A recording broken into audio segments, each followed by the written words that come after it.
بسم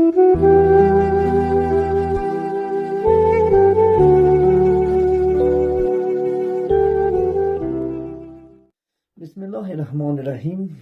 به نام خدای بخشنده و بی نهایت بخشاینده مهربان. اما بعد، السلام علیکم و رحمت الله و برکاته. الحمدلله عزیزان من، امروز الله سبحانه و تعالی در شب مبارک خدا فرصت داد و شما عزیزان انشاءالله هم صحبت شدن که امروز خدا خواهد انشاءالله صحبت ما درباره صبر بود.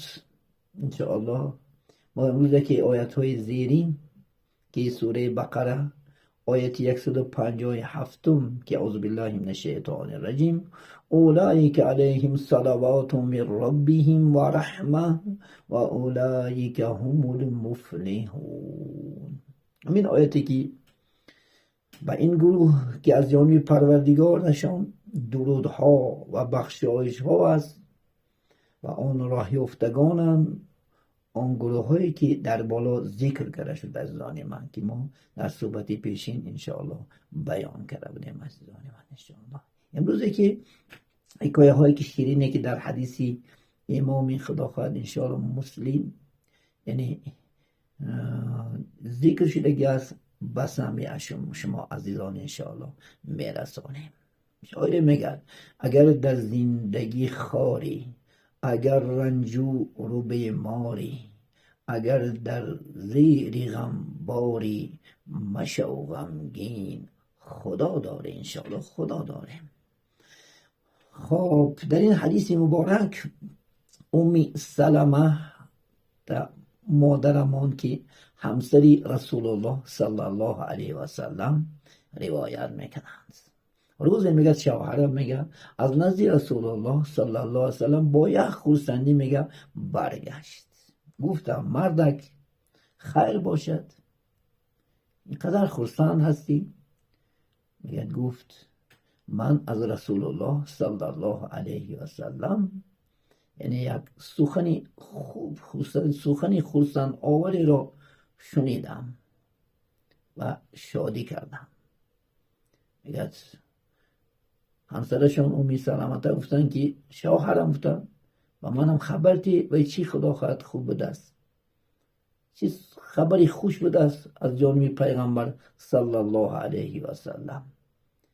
شوهرم گفت هر مسلمانی که اگر مصیبت رسد او و در نزد مصیبت استرجاع کند، یعنی استعیذ بالله ان لله و ان الیه راجعون، و این دعای مبارکه را خواند که اللهم اجرنی فی مصیبتی و خلوفی خیرا منها الا فعل ذلك بی. ای باری تعالی، ای خداوندا، یعنی اجر و پاداشت مرا در این مصیبت و در عوض این بهترینش را برای من چی انشاءالله یعنی سزاوار و میسر بگردان. گفته همین دعا را گفت یاد داد. ام سلمته میگوید من این دعا را از شوهرم یعنی آیتی مبارکه و این دعا را از شوهرم یاد گرفتم و بعدی میگن انشاءالله این دعا را دائم خوانده میگشتم. وقتی که شوهرم وفات کرد، بعد یعنی وفات شوهرم من دائم همین یعنی دعا را خدا خواهد انشاءالله یعنی خوانده میگشتم که خداوند به طفل این آیت و به طفل این دعای مبارکه الله سبحانه و تعالی و بهترین شوهر میگه برای من انشاءالله یعنی مناسب دید. میگه روز میگه من یعنی پوست رنگ میکردم، ناخواست میگه رسول الله صلی الله علیه و سلم اجازتی داخل شدن خانه من کرد. میگه وقتی که میگم من دی موت که زنها 4 ماه 10 روز یعنی دی موت میشنن، بعد ادام برمدن گفتن ادام یعنی رسول الله میگه به خانه من آمد و به من میگه خواستگاری کرد. میگه من یک بالیش داشتم، در اون بالیش میگه که پر از یعنی پوستی خرما بود.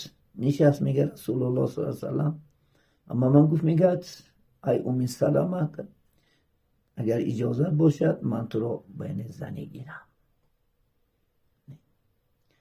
سلامت هم میگه من گفتم میگه یا رسول الله، یکشن ازولا را میگه پیشکشی همون اینی رسول الله کرد. گفتم یکم من گفتم زنی بسیار سخت گپ هستم، مبادا گپ های سخت زنم و دل شما را باد نرنجونم، الله سبحانه و تعالی من آزار دهد. دویم گفتم من سالم برفتگی هستم، من یک پیراسال شدگی زن هستم.